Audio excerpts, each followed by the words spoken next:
Well, thank you very much. I'm Princess Leia's brother. For those of you, and we hear all about my mom here, who actually later in life started introducing herself as Princess Leia's mother. But you know, my mother started the rebellion long before Carrie, and she had people that supported her. Fred Astaire pulled her out from underneath the piano while she was making Singing in the Rain and encouraged her to go on, even though Gene Kelly was trying to get her off the movie. He did not want her to be on that movie. So she was encouraged to carry on and finish that film, or that if you quit, you'd have no Debbie Reynolds, you'd have no Princess Leia. Well, you'd have Princess Leia, but it sure wouldn't be the girl with the buns. But Carrie also had someone, and that was my mother. My mother encouraged both Carrie and I to follow our dreams. She supported us in every possible way, not just as a mother, but in our arts. You wouldn't have a Carrie Fisher writer or a Carrie Fisher actress if it wasn't for my mother. When Carrie and I were 10 and 11 years old, I was 10, Carrie was 11, we performed at the Desert Inn Hotel here in Las Vegas, first time on stage. And Carrie was standing backstage, panicking. In fact, she didn't want to go on. And I said, come on, let's go, let's go, let's go. The music is playing, we go out. As soon as the spotlight hit her, the rest is history. She just melted right into it. So some people are sort of born into that passion, but you do have to have the passion, whatever you're doing, whether you're directing, producing, acting. But beyond the passion, you got to act. I don't mean act like acting, but I mean act out on your dreams. You have to do things. A lot of people talk.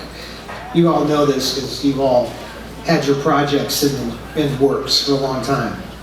And action is what brought you here today. You acted out on those dreams, you followed your dreams, and you acted out on it, and you made your movies. And that is what makes great artists. And that's how you end up with a Debbie Reynolds, who didn't quit that day, who went on to have a career that spanned 7 decades. That's a pretty amazing thing. You could have an acting career that would span 7 decades, even though she was only 60.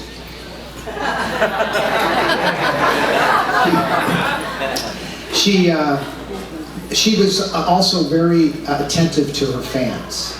And so when you guys get fans, make sure you take good care of them, because without them, we're in a business that is meaningless without fans. You don't have a movie that's successful without fans. So my mother trained Carrie and I at a very young age to take really good care of the people that cared about us and loved the things that we created. And that's really important. When Carrie and I were little kids, we were walking down the street in Beverly Hills, and in front of the toy store, we were going to go get some toys.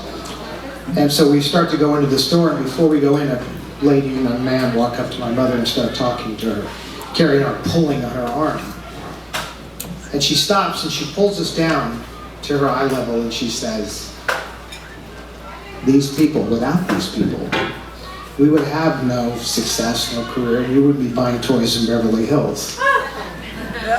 And so, yeah, it's not intended to be funny. The lesson, of course, there is that she trained us at a very young age to really appreciate the people that appreciate what we do.